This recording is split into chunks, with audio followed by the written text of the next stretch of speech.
ഇന്ന് ആർസണലിനെതിരെ കളിച്ച സിറ്റി ടീമിൻ്റെ കോച്ച് ഗ്വാർഡിയോളയായിരുന്നോ അതോ ജോസെ മൊറീഞ്ഞോ ആയിരുന്നോ? ഇന്ന് ഗ്വാർഡിയോളയുടെ സിറ്റി ടീം കളിച്ച രീതി ശരിക്കും ജോസെ മൊറീഞ്ഞോയുടെ ടാക്ടിക്സ് അല്ലെങ്കിൽ ജോസെ മൊറീഞ്ഞോയുടെ ടീമിനെ ഇൻസ്പയർ ചെയ്യുന്ന രീതിയിലാണ്, അല്ലെങ്കിൽ ആ ഒരു ടാക്ടിക്സിനെ ജോസെ മൊറീഞ്ഞോയുടെ ടാക്ടിക്സിനെ ഇൻസ്പയർ ചെയ്താണ് ഇന്ന് പെപ്പ് ഗ്വാർഡിയോളയുടെ ഈ ഒരു മാഞ്ചസ്റ്റർ സിറ്റി ആർസണലിനെതിരെ കളിച്ചത്.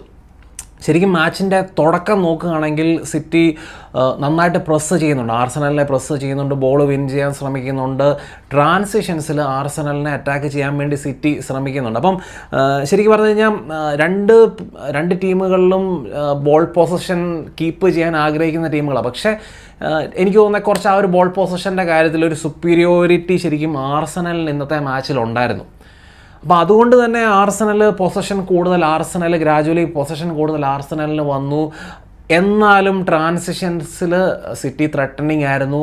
ആദ്യത്തെ 8 മിനിറ്റിൽ അല്ലെങ്കിൽ ആദ്യത്തെ 9-ാമത്തെ മിനിറ്റിലാണ് ഹാലൻഡ് ആ ഒരു ഗോൾ സ്കോർ ചെയ്ത് സിറ്റി 1-0 മുന്നിലെത്തുന്നത്. അപ്പോൾ 1-0 ശരിക്കും മുന്നിലെത്തുന്ന സിറ്റി ചെയ്തത് ഒരു മിഡ് ബ്ലോക്കിൽ കളിക്കുകയൊന്നുമല്ല. അവർ ഡീപ്പറായിട്ട് ഡിഫെൻഡ് ചെയ്യാൻ വേണ്ടി തുടങ്ങി. ജോസെ മൊറീഞ്ഞോയുടെ ടീമൊക്കെ ബസ് പാർക്ക് ചെയ്ത്, ലിറ്ററലി ബസ് പാർക്കിങ്. ശരിക്കും ബസ് പാർക്കിങ്ങിനെയൊക്കെ പെപ്പ് ഗോർഡിയോള പലപ്പോഴും കളിയാക്കുന്നത് ഞാൻ കണ്ടിട്ടുണ്ട്. ജോസെ മൊറീഞ്ഞോയുടെ ടീമിനെതിരെ ജോസെ മൊറീഞ്ഞോയുടെ മാഞ്ചസ്റ്റർ യുണൈറ്റഡ് ടീം ഗോർഡിയോളയ്ക്കെതിരെ കളിച്ച സമയങ്ങളിലൊക്കെ ഗോർഡിയോള ഈ ബസ് പാർക്കിങ്ങിനെയും ഈ രീതിയിൽ കുറ്റിയടിച്ച് ഡിഫെൻഡ് ചെയ്യുന്നതിനൊക്കെ കളിയാക്കുന്നത് കണ്ടിട്ടുണ്ട്. പക്ഷേ ഗ്വാർഡിയോള ഇന്ന് കളിച്ചത് ശരിക്കും ഈ ബസ് പാർക്കിംഗ് ഗെയിമാണ് കളിച്ചത്. അതും ഒരു ഗോളിൻ്റെ ലീഡ് പ്രൊട്ടക്റ്റ് ചെയ്യാൻ വേണ്ടി ഒരു മാച്ചിൻ്റെ ഓൾമോസ്റ്റ് മുക്കാൽ ഭാഗവും ഡിഫെൻഡ് ചെയ്യാമെന്ന് പറയുന്നത് അത് അൺലൈക്ക് പെപ്പ് ഗ്വാർഡിയോള എന്ന് തന്നെ നമുക്ക് പറയാം. കുറച്ചൊരു നെഗറ്റീവ് അപ്രോച്ചാണ് അത്. ഗ്വാർഡിയോളയുടെ ചിന്താഗതി എന്ന് തന്നെ ഞാൻ പറഞ്ഞത്. ഗ്വാർഡിയോള പറയുന്നത് എപ്പോഴും പറയാറ് ഈ ഒരു ബസ് പാർക്കിങ്, ഈ രീതിയിലുള്ള കുറ്റിയടിച്ചുള്ള ഡിഫെൻഡിങ് എന്ന് പറയുന്നത് കുറച്ച് നെഗറ്റീവ് ഫുട്ബോളായിട്ട് പുള്ളി പറയാറുണ്ട്. അപ്പോൾ അങ്ങനത്തെ നെഗറ്റീവ് ടാക്ടിക്സ് ആണ് ഇന്നത്തെ മാച്ചിൽ പെപ്പ് ഗ്വാർഡിയോള മുന്നോട്ട് കൊണ്ടുവന്നത്.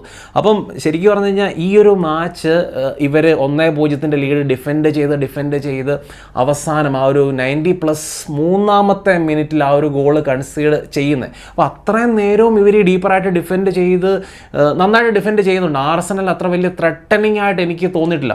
അല്ലെങ്കിൽ ഇത്രയും പൊസഷൻ 67-70% അടുത്ത് പൊസഷൻ അവർക്കുള്ള ഒരു മാച്ചിൽ അവരത്ര ഭയങ്കര ത്രെട്ടനിങ് അല്ലെങ്കിൽ ഭയങ്കരമായിട്ടുള്ള ചാൻസസ് ക്രിയേറ്റ് ചെയ്യുന്നതൊന്നും നമ്മൾ കണ്ടില്ല. രണ്ടുപേരുടെയും ചാൻസസ് ക്രിയേഷൻ അല്ലെങ്കിൽ രണ്ടുപേരുടെയും XG ഒക്കെ നോക്കിയാൽ വലിയ വ്യത്യാസമൊന്നുമില്ല. ഒരാൾക്ക് സിറ്റിക്ക് 0.89, ആർസണലിന് 0.96. ഇതായിരുന്നു അവരുടെ രണ്ടുപേരുടെയും XG. പിന്നെ ടോട്ടൽ നമ്പർ ഓഫ് ഷോട്ട്സ് ആർസണലിന് കുറച്ച് കൂടുതലുണ്ട്, 12 എണ്ണം ഉണ്ട്, സിറ്റിക്ക് 5 എണ്ണമേ ഉള്ളൂ. പക്ഷേ ഷോട്ട് ഓൺ ടാർഗറ്റ് നമ്മൾ നോക്കുകയാണെങ്കിൽ 2 പേർക്ക് 3 ഷോട്ട്സാണ് ഓൺ ടാർഗറ്റ് ഉള്ളത്. ഈവൻ നമ്മൾ സിറ്റിയുടെ കാര്യം നോക്കിയാൽ സിറ്റി രണ്ട് ബിഗ് ചാൻസ് ക്രിയേറ്റ് ചെയ്ത് ആർസണൽ ഒരെണ്ണേ ക്രിയേറ്റ് ചെയ്തുള്ളൂ. സിറ്റി 2 ബിഗ് ചാൻസ് ക്രിയേറ്റ് ചെയ്തതിൽ ഒരെണ്ണം ബെറി ചെയ്തു, ഒരെണ്ണം ഹാലൻഡ് മിസ് ചെയ്തു. അപ്പം ശരിക്കും പറഞ്ഞു കഴിഞ്ഞാൽ നമ്മൾ ഇന്ന് സിറ്റി കുറച്ചുകൂടെ പ്രൊആക്റ്റീവായിട്ട് ഗെയിമിനെ അപ്രോച്ച് ചെയ്യണമായിരുന്നു. സിറ്റിയുടെ ആദ്യത്തെ ഗോൾ കണ്ടു കഴിഞ്ഞാൽ തന്നെ നമുക്കറിയാം സിറ്റി ആ ഒരു ട്രാൻസിഷനിൽ ബോൾ വിൻ ചെയ്ത് പെട്ടെന്ന് അറ്റാക്ക് ചെയ്യുന്ന സമയങ്ങളിൽ സിറ്റിക്ക് എന്നാ പറയുന്നത്, ആർസണലിനെ ത്രെട്ടൻ ചെയ്യാൻ പറ്റുന്നുണ്ടായിരുന്നു. ആദ്യത്തെ ഗോൾ നോക്കിയാലും ആ ഒരു ഗോൾ ശരിക്കും ഹാലൻഡിൻ്റെ ഗോളാണ്. ഹാലൻഡ് ശരിക്കും നമ്മൾ ഇന്നത്തെ മാച്ച് നോക്കണം, ഹാലൻഡിൻ്റെ പുറകിൽ എപ്പോഴും ഹാലൻഡിനെ പറ്റിപ്പിടിച്ച് ഗബ്രിയേൽ ഹാലൻഡിൻ്റെ പുറകിലുണ്ടായിരുന്നു. അപ്പോൾ അതുകൊണ്ട് തന്നെ ഹാലൻഡ് ഒരു കാര്യം ചെയ്തു, ഇവൻ എത്ര ഡ്രോപ്പ് ചെയ്യാൻ വേണ്ടി ശ്രമിച്ചാലും ഗബ്രിയേൽ ഫോളോ ചെയ്യുന്നുണ്ടായിരുന്നു ഹാലൻഡിനെ. അപ്പോൾ അങ്ങനെ മാക്സിമം മിഡ്ഫീൽഡിലോട്ട് ഹാലൻഡ് ഡ്രോപ്പ് ചെയ്യുന്നു, ടച്ച് എടുക്കുന്നു, ഡോർഗുവിന് പാസ് കൊടുക്കുന്നു. ആ സമയത്ത് ഇവൻ്റെ കൂട്ടത്തിൽ ഗബ്രിയേൽ വരുന്നുണ്ട്. അപ്പോൾ ആ ഒരു ഡോർഗുവിന് പാസ് കൊടുത്തിട്ട് തിരിഞ്ഞ് നമ്മുടെ ഹാലൻഡ് ഒരു റണ്ണ് മേക്ക് ചെയ്തുകൊണ്ട്. ഇപ്പോൾ ഹാലൻഡും ഗബ്രിയേലും തമ്മിലുള്ള ഒരു റേസാണ്. Haaland, Gabriel, Saliba. ഇപ്പം പ്രീമിയർ ലീഗിലെ 2 ഏറ്റവും നല്ല മികച്ച ഡിഫൻഡേഴ്സും നമ്പർ 1 സ്ട്രൈക്കറും കൂടെ നടത്തുന്ന ഒരു റേസ്. അപ്പോൾ ആ ഒരു റേസിൽ ഈ ഷോർട്ട് ഡിസ്റ്റൻസിൽ ഹാലൻഡിന് കൊടുക്കാൻ പറ്റുന്ന ആക്സലറേഷൻ, അവർ ഭയങ്കരമായിട്ട് സ്പീഡ് ജനറേറ്റ് ചെയ്യും ഹാലൻഡ്. അപ്പോൾ അങ്ങനെ സ്പീഡ് ജനറേറ്റ് ചെയ്ത് ഈ 2 പ്ലെയേഴ്സിനെ ബീറ്റ് ചെയ്ത് മുന്നോട്ട് പോകുന്നു. ഡോർഗു കറക്റ്റ് സമയത്ത് ബോൾ റിലീസ് ചെയ്ത് ഹാലൻഡിനെ ഫൈൻഡ് ചെയ്യുന്നു, ഹാലൻഡ് പോയി ഗോൾ അടിക്കുന്നു. അപ്പോൾ അതിൽ ശരിക്കും പറഞ്ഞാൽ ഹാലൻഡിൻ്റെ ഞാൻ മുന്നേ പറഞ്ഞ പോലെ തന്നെ ഹാലൻഡിൻ്റെ ഗോളാണത്. ഹാലൻഡ് സ്വയം ക്രിയേറ്റ് ചെയ്തെടുത്ത ഒരു ഗോളാണ്. അപ്പോൾ ഈ ഒരു ഗോളിൻ്റെ സമയത്തും അല്ലെങ്കിൽ ത്രൂ ഔട്ട് ദ മാച്ച് നമ്മൾ നോക്കുകയാണെങ്കിലും ഡോർഗു എന്ന് പറയുന്ന പ്ലെയർ ശരിക്കും ഈ മാച്ചിൽ മാത്രമല്ല കഴിഞ്ഞ മാച്ച് യുണൈറ്റഡിനെതിരെ കളിച്ച സമയത്ത് എനിക്ക് തോന്നിയ കാര്യം ഡോർഗു ഭയങ്കര ഇമ്പ്രൂവ്മെൻ്റ് ആണ് ഡോർഗുവിന് ഈ ഒരു 2 സീസണിൽ പെപ് ഗുവാർഡിയോള അണ്ടറിൽ കളിച്ചപ്പോഴത്തേനും പുള്ളിക്ക് ഉണ്ടായിട്ടുള്ളത്. പുള്ളി സാധാരണ ഇപ്പം പ്രീമിയർ ലീഗിലൊക്കെ വന്ന സമയത്ത് പുള്ളി എന്ന് പറയുന്നത് ചുമ്മാ ഒരു ടേക്ക് ഓണിൻ്റെ കാര്യത്തിൽ പുള്ളി പെട്ടെന്ന് ബോള് ഡിഫൻഡറിൻ്റെ ബാക്കിലോട്ട് ഫീഡ് ചെയ്തിട്ട് സ്പേസിൽ ഡിഫൻഡറിനെ ബീറ്റ് ചെയ്ത് പോയി കട്ട് ബാക്ക് കൊടുക്കുക. അപ്പോൾ അങ്ങനെ ആ ഒരു ടേക്ക് ഓൺസിൻ്റെ കാര്യത്തിലായിരുന്നു ഡോർഗു മികച്ച് നിന്നത്. പക്ഷേ ഡോർഗുവിൻ്റെ ഗെയിമിൻ്റെ പല ആസ്പെക്ട്സും ഈ ഹാലൻഡിനെ നിന്ന് ഫൈൻഡ് ചെയ്ത രീതികൾ, ഹാലൻഡിനെ മാത്രമല്ല ആ റണ്ണേഴ്സിനെയൊക്കെ ഫൈൻഡ് ചെയ്യാൻ പുള്ളി ശ്രമിക്കുന്നുണ്ട്. ആ ഒരു കറക്റ്റ് സമയത്ത് പാസ് റിലീസ് ചെയ്യാൻ വേണ്ടി ശ്രമിക്കുന്നുണ്ട്. പുള്ളിയുടെ ഡ്രിബിളിംഗ് സ്കിൽസ് അങ്ങനത്തെ കാര്യങ്ങളൊക്കെ ഒത്തിരി ഇമ്പ്രൂവ് ആയിട്ടുണ്ട്. 3-4 പ്ലെയേഴ്സ് ഇന്ന് റൈസ്, ടിംബർ, സലീബ, ഗബ്രിയൽ ഇവരുടെയൊക്കെ ഇടയിൽ കൂടെ ഈ 4 പ്ലെയേഴ്സിൻ്റെ ഇടയിൽ കൂടെ കടന്ന് ഡ്രിബിൾ ചെയ്ത് മുന്നോട്ട് പോകുന്നതൊക്കെ കണ്ടു. അപ്പോൾ ഇങ്ങനത്തെ സ്കിൽ സെറ്റുകളൊക്കെ 1-2 സീസൺ കൊണ്ട് ശരിക്കും പറഞ്ഞാൽ ഈ ജെർമി ഡോക്കു, ഞാൻ ഇടയ്ക്ക് ചിലപ്പം ഡോർഗു എന്നുള്ള പേര് കയറി വരാൻ ചാൻസ് ഉണ്ട്. കാരണം മാഞ്ചസ്റ്റർ യുണൈറ്റഡിൽ ആ ഒരു ഡോർഗു എന്ന് പറയുന്ന പ്ലെയർ ഉള്ളത് കൊണ്ട് ഡോർഗു എന്ന് പറയുന്ന പേര് ചിലപ്പോൾ ഇടയ്ക്ക് അറിയാതെ കയറി വരുന്നുണ്ട്. അപ്പോൾ എനിക്കറിയാം ജെർമി ഡോക്കുവിൻ്റെ കാര്യമാണ് ഞാൻ പറയുന്നത്. ജെർമി ഡോക്കുവിന് ഇങ്ങനത്തെ പുള്ളിയുടെ ഗെയിമിലെ ഇങ്ങനത്തെ ആസ്പെക്റ്റുകളൊക്കെ പുള്ളി ഇമ്പ്രൂവ് ചെയ്ത് വരുന്നുണ്ട്. അപ്പം ശരിക്കും പറഞ്ഞു കഴിഞ്ഞാൽ നല്ലൊരു ബോൾ ക്യാരിയർ സിറ്റിക്കുണ്ട്. നമ്മുടെ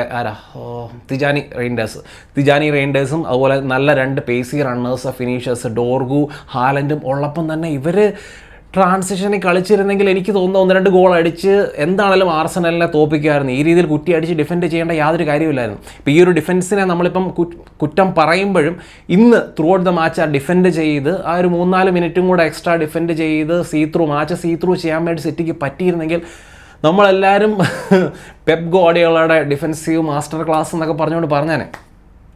പക്ഷേ സിറ്റി ആ രീതിയിലല്ല കളിക്കേണ്ടത്. അല്ലെങ്കിൽ പെപ് ഗുവാർഡിയോളയുടെ ഫുട്ബോൾ അതല്ല. കുറച്ചുകൂടെ പ്രൊആക്റ്റീവായിട്ട് സിറ്റിക്ക് കളിക്കാം. അതിനുള്ള പ്ലെയേഴ്സ് സിറ്റിക്കുണ്ട്. അപ്പം ഇത്രയും പൊസഷൻ ഉണ്ടെങ്കിലും ആർസനലിൽ ഒത്തിരി ക്രിയേറ്റിവിറ്റിയുടെ കാര്യത്തിൽ ആർസനൽ നല്ല രീതിയിൽ ലാക്ക് ചെയ്തിട്ടുണ്ട് ഇന്നത്തെ മാച്ചിൽ. അപ്പോൾ ആർസനലിൻ്റെ മിഡ്ഫീൽഡ് നമ്മൾ നോക്കുകയാണെങ്കിൽ സുബിമെൻഡി, റൈസ്, മിക്കൽ മെറേനോ. അപ്പം ഈ ഒരു മിഡ്ഫീൽഡിൽ ക്രിയേറ്റിവിറ്റി ആ ഒരു മാർട്ടിൻ ഒഡേഗാർഡ് പോണക്കത്തെ പ്ലെയറിൻ്റെ മിസ്സിംഗ് ഉണ്ട്. അതുകൊണ്ടാണ് സെക്കൻഡ് ഹാഫ് വന്നപ്പോഴത്തേനും ശരിക്കും എബ്രിച്ചി എസ് എ വന്നു കഴിഞ്ഞപ്പോഴത്തേന് എബ്രിച്ചി എസ് എ കുറേ കൂടെ ആ ഒരു റണ്ണേഴ്സിനെ ഈ സിറ്റിയുടെ ഡിഫൻസിൻ്റെ ബാക്കിലോട്ടൊക്കെ ആ ഒരു റണ്ണേഴ്സ് നടത്താൻ അല്ലെങ്കിൽ റൺസ് നടത്താൻ പോകുന്ന പ്ലെയേഴ്സിനെ ഫൈൻഡ് ചെയ്യാനുള്ള ഒരു ശ്രമം അല്ലെങ്കിൽ ആ ഒരു ക്രിയേറ്റീവ് എഡ്ജ് ആർസനലിന് കിട്ടിയത് ശരിക്കും എബ്രിച്ചി എസ് എന്ന് പറയുന്ന പ്ലെയർ വന്നപ്പോഴാണ്. ആ ഒരു മിഡ്ഫീൽഡിൽ കുറച്ചുകൂടെ ഡൈനാമിക്കായി മാറാൻ വേണ്ടി ഈ ഒരു പ്ലെയർ വന്നപ്പോഴത്തേന് അല്ലെങ്കിൽ ഒരു എന്നാ പറയുന്നത് ആ ഒരു ക്രിയേറ്റീവ് എഡ്ജ് കിട്ടാനായിട്ട് ഈ ഒരു എബ്രിച്ചി എസ് വന്നപ്പോഴത്തേനും ആർസനലിന് സാധിച്ചു. അപ്പം ഫസ്റ്റ് ഹാഫ് നോക്കുകയാണെങ്കിലും ആർസനലിൻ്റെ അറ്റാക്ക് അല്ലെങ്കിൽ ഏറ്റവും കൂടുതൽ ആർസനലിൻ്റെ ത്രെട്ടണിങ് പ്ലെയർ എന്ന് പറയുന്നത് നോണി മഡുവേക്കയായിരുന്നു. മഡുവേക്ക ശരിക്കും ആ ഒരു റൈറ്റ് സൈഡ് ഡോമിനേറ്റ് ചെയ്യാൻ വേണ്ടി ശ്രമിച്ചു. എന്നാലും നമ്മൾ ആ ഒരു സിറ്റിയുടെ ഡിഫൻഡർ റൈലിയെ നമ്മൾ അപ്രീഷിയേറ്റ് ചെയ്തേ പറ്റത്തുള്ളൂ. അവൻ ആദ്യം കുറച്ച് സ്ട്രഗിൾ ചെയ്തു, എന്നാലും അവൻ സ്റ്റേ ബാക്ക് ചെയ്ത് നല്ല രീതിയിൽ ഡിഫെൻഡ് ചെയ്ത് ഈ ഒരു നോണി മഡുവേക്കയുടെ ത്രെട്ട് പയ്യെ അതിനെ നെഗോഷിയേറ്റ് ചെയ്യാനായിട്ട് അവന് പറ്റിയിട്ടുണ്ട്. നല്ല രീതിയിൽ ഡിഫെൻഡ് ചെയ്തു. സിറ്റി ശരിക്കും പറഞ്ഞു കഴിഞ്ഞാൽ ഈ ത്രൂ ഔട്ട് ദ മാച്ച് 90+3 ആ ഒരു മിനിറ്റ് ആ ഒരു എക്സ്ട്രാ അല്ലെങ്കിൽ ആ ഒരു തിരിച്ച് അവർ ആ ഒരു ഗോൾ അടിക്കുന്നിടം വരെ സിറ്റി നന്നായിട്ട് ഡിഫെൻഡ് ചെയ്തിട്ടുണ്ട്. അപ്പോൾ ആ ഒരു ഗോളിൻ്റെ സമയത്തും എന്താ പറയുക സിറ്റി കൺസീഡ് ചെയ്ത ഗോളിൻ്റെ സമയത്ത് ശരിക്കും പറഞ്ഞാൽ സിറ്റിയുടെ ഡിഫെൻസീവ് ലൈൻ നിങ്ങൾ ശ്രദ്ധിച്ചോ, അത്രയും നേരവും ഈ രീതിയിൽ കുറ്റിയടിച്ച് ഡിഫെൻഡ് ചെയ്തുകൊണ്ടിരുന്നത്. അപ്പോൾ സിറ്റി ഈ രീതിയിൽ ഡീപ്പറായിട്ട് ഡിഫെൻഡ് ചെയ്യുന്ന സമയത്ത് സിറ്റിയുടെ ഫോർമേഷനൊക്കെ നോക്കിയാൽ ചില സമയത്ത് സിറ്റിയുടെ ഫോർമേഷൻ എന്ന് പറയുന്ന ബാക്കിൽ ഏറ്റവും ബാക്കിലെ ഡിഫെൻസീവ് ലൈൻ നിങ്ങൾ നോക്കുകയാണെങ്കിൽ ഏകദേശം 7 പ്ലെയേഴ്സ് 7-3 എന്നുള്ള രീതിയിലൊക്കെ ഡിഫെൻഡ് ചെയ്യുന്നുണ്ടായിരുന്നു സിറ്റി. നമ്മൾ ഈ രീതി കണ്ടിട്ടുണ്ടോ സിറ്റിയെ ഡിഫെൻഡ് ചെയ്യുന്നത്? 7-3 ഹാലൻഡ് വരെ ഇറങ്ങി ഡിഫെൻഡ് ചെയ്യുക ഏറ്റവും ബാക്ക് ലൈനിൽ. ഉയ്യോ ശരിക്കും. പക്ഷേ അങ്ങനെ ആയിരുന്നെങ്കിലും സിറ്റിയുടെ ഒരു ജനറലായിട്ടുള്ള ഒരു ഡിഫെൻസീവ് ഫോർമേഷൻ എന്ന് പറയുന്നത് ഏകദേശം ഒരു 2 എന്ന് പറയുന്ന ഫോർമേഷൻ ആയിരുന്നു. Up top Dorgu Haaland, 2 റണ്ണേഴ്സായിട്ട് Dorgu Haaland, ആ രീതിയിലായിരുന്നു അവരുടെ ഒരു ഡിഫെൻസീവ് ഫോർമേഷൻ. അപ്പം ആ ഒരു ഗോൾ വഴങ്ങിയ സമയത്ത് സിറ്റി കുറച്ച് ഹൈലൈൻ, സിറ്റിയുടെ ഡിഫെൻസീവ് ലൈൻ നോക്കിയാൽ കുറച്ചൊരു ഹൈലൈൻ അവർ ക്രിയേറ്റ് ചെയ്തു. അപ്പോൾ അത് മാത്രമല്ല, എബ്രിച്ചി എസ്സേക്ക് യാതൊരു പ്രഷറും ഇല്ലാതെ ബോൾ ഫീഡ് ചെയ്യാനുള്ള ഒരു അവസരം കൊടുത്തു. എബ്രിച്ചി എസ്സേ ഡിങ് ബോൾ, ആ ഒരു ഇൻ ബിഹൈൻഡ് റൺസ്, അതുകൊണ്ട് തന്നെ ഈ ഹൈലൈൻ കൊടുത്തുകൊണ്ട് തന്നെ നമ്മുടെ മാർട്ടിനെല്ലിക്ക് സിറ്റിയുടെ ഡിഫൻസിൻ്റെ ബാക്കിലോട്ട് റൺസ്, അല്ലെങ്കിൽ അവരുടെ ഡിഫൻസിൻ്റെ ബാക്കിലോട്ട് ആ ഒരു റൺസ് മേക്ക് ചെയ്യാനായിട്ട് പറ്റി. ഹൈലൈൻ കളിച്ചുകൊണ്ട് ആ ഒരു സ്പേസ് ഉണ്ടായിരുന്നു. അങ്ങനെ പോയിട്ട് അവർ ഗോൾ ചെയ്തു. അപ്പോൾ ആ ഒരു ഹൈലൈൻ ആ ഒരു സമയത്ത് ഏറ്റവും മാച്ചിൻ്റെ അത്രയും ക്രൂഷ്യൽ മൊമെൻറ്റിൽ ആ ഒരു ഹൈലൈൻ കളിച്ചത് സിറ്റിയെ സംബന്ധിച്ച് ഭയങ്കര ഒരു തെറ്റായിട്ട് എനിക്ക് തോന്നുന്നുണ്ട്. അത് മാത്രമല്ല, ഡൊണ്ണരുമ എന്ന് പറയുന്ന പ്ലെയർ എപ്പോഴും പുള്ളിയുടെ ആ ഒരു ഗോൾ കീപ്പറിൻ്റെ ആ ഒരു ലൈനിൽ നിന്ന് മുന്നോട്ട് വരുമ്പോഴൊക്കെ മാച്ചിൽ പല സമയത്തും കണ്ടു ഈ ഡൊണ്ണരുമയുടെ ലൈനിൽ നിന്ന് അല്ലെങ്കിൽ ഡൊണ്ണരുമയുടെ ബോക്സിൽ നിന്ന് ഡൊണ്ണരുമ പുറത്തോട്ട് വന്നിട്ട് ബോൾ റിസീവ് ചെയ്യുന്ന സമയത്ത് ഡൊണ്ണരുമ മോശമാണ്. അപ്പം അങ്ങനെ ബോൾ റിസീവ് ചെയ്യുന്ന സമയങ്ങളിൽ മോശം, അല്ലെങ്കിൽ ആ ഒരു ലൈൻ വിട്ട് ഗോൾ കീപ്പറിൻ്റെ ലൈൻ വിട്ട് പുറത്തോട്ട് വരാൻ പാടില്ല. അത് പുള്ളിയുടെ വീക്കർ പോയിൻ്റാണ്. അപ്പോൾ ആ ഒരു സമയത്ത് പുള്ളിയുടെ പൊസിഷൻ അത് പ്ലസ് സിറ്റിയുടെ ഡിഫെൻസീവ് ലൈൻ, ഇത് രണ്ടുമാണ് ആ ഒരു ഗോൾ കൺസീഡ് ചെയ്യാനുള്ള മെയിൻ കാരണം. അപ്പം ഡൊണ്ണരുമ എന്ന് പറയുന്ന ഗോൾ കീപ്പറിനെ കൂടുതലും പുള്ളിയുടെ പോസിറ്റീവ് ആസ്പെക്റ്റിൽ കൂടുതൽ യൂസ് ചെയ്യാൻ സിറ്റി ശ്രമിക്കണം, അല്ലെങ്കിൽ അത് ഡൊണ്ണരുമയ്ക്കും കൂടെ തോന്നണം. ഡൊണ്ണരുമയുടെ പോസിറ്റീവ് ആസ്പെക്റ്റ് നമുക്ക് എല്ലാവർക്കും അറിയാം, ഷോർട്ട് സ്റ്റോപ്പിങ്ങും അതുപോലെ തന്നെ ഈ ക്രോസസ്. നമുക്കറിയാം ആർസനൽ കൂടുതലും ക്രോസസ് സെറ്റ് പീസ് വഴി അറ്റാക്ക് ചെയ്യുന്ന ടീമാണ്. ഇന്നാണേലും ആ ക്രോസസ് സെറ്റ് പീസസിനെയൊക്കെ നല്ല രീതിയിൽ ഡീൽ ചെയ്യാൻ ഡൊണ്ണരുമയ്ക്ക് പറ്റിയിട്ടുണ്ട്. അപ്പോൾ അതിനെയൊക്കെ കമാൻഡ് ചെയ്യാനും ആ ഒരു തട്ടിനെയൊക്കെ തള്ളി മാറ്റാനും ഒക്കെയുള്ള കഴിവ്, തട്ടി മാറ്റാനുള്ള കഴിവൊക്കെ ശരിക്കും ഡൊണ്ണരുമയ്ക്കുണ്ട്. അപ്പോൾ ആ ആസ്പെക്റ്റിൽ കൂടുതൽ ആ രീതിയിൽ കൂടുതൽ ത്രൈവ് ചെയ്യാനുള്ള ഒരു ശ്രമം ഡൊണ്ണരുമ ശ്രമിക്കുക. കൂടുതലും അവനവൻ്റെ ലൈനിൽ നിൽക്കാനുള്ള ഒരു പരിപാടി നടത്തുക. സ്വീപ്പർ കീപ്പിങ്ങും പരിപാടിക്കും പോകാതിരിക്കുന്നതാണ് ഡൊണ്ണരുമയ്ക്കും മാഞ്ചസ്റ്റർ സിറ്റിക്കും ഒക്കെ നല്ലത്. അപ്പം ശരിക്കും ഈ ഒരു മാച്ച് 1-1 സമനിലയിൽ എത്തുമ്പോഴത്തേനും ഉള്ള റിയൽ വിന്നേഴ്സ് എന്ന് പറയുന്നത് സിറ്റിയോ അല്ലെങ്കിൽ ആർസനലോ അല്ല, അത് ലിവർപൂളാണ്. ആദ്യത്തെ 5 മത്സരം കഴിഞ്ഞപ്പം 15 പോയിൻറ്റുമായിട്ട് ആ ഒരു 5 പോയിൻറ്റിൻ്റെ ഗ്യാപ്പാണ് ലിവർപൂളിന് ഇപ്പോൾ ഉള്ളത്. 5 മത്സരം കഴിഞ്ഞപ്പോൾ 5 പോയിൻറ്റിൻ്റെ ഗ്യാപ്പ് എന്ന് പറയുന്നത് വലിയ ഗ്യാപ്പാണ്. ഇത് ലാസ്റ്റ് ലിവർപൂളിനെ ട്രോഫി കൊടുക്കുന്ന പരിപാടിയിലേക്ക് മാറും എന്നാണ് ഇപ്പോഴത്തെ ഒരു അവസ്ഥയിൽ എനിക്ക് മാച്ച് അല്ലെങ്കിൽ ഈ ഒരു പ്രീമിയർ ലീഗിൻ്റെ പോക്കൊക്കെ കണ്ടിട്ട് എനിക്ക് തോന്നുന്നത്. അപ്പം നിങ്ങളുടെ അഭിപ്രായങ്ങൾ നിങ്ങൾ തീർച്ചയായിട്ടും ചന്നം കമൻസ് ആയിട്ട് ഇടുക.